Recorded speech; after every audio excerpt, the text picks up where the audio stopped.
There's a new way of searching messages in iOS 17 that makes it really easy to find the exact content or message or attachment that you want.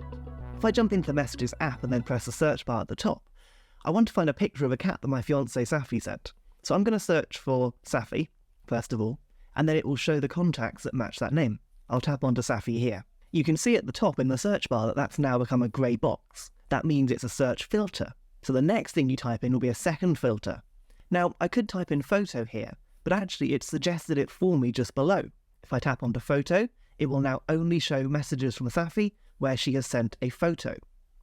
But I want to narrow it down one more time, so I'm going to tap into the top search bar and type in cat.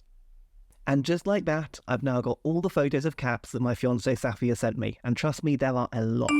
Anyway, I found the one that I want. It's this awesome picture of Pudding having a big stretch in the garden, and if I come out of the picture, it was actually sent in a group chat to myself, my fiancée and my mum, which means it's automatically searched all the messages, not just the ones between myself and Safi.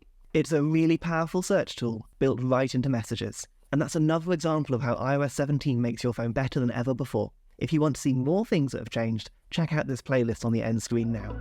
And please do subscribe to my channel if you're enjoying these videos. That way the next time I make an iPhone quick tip, you'll see it on your homepage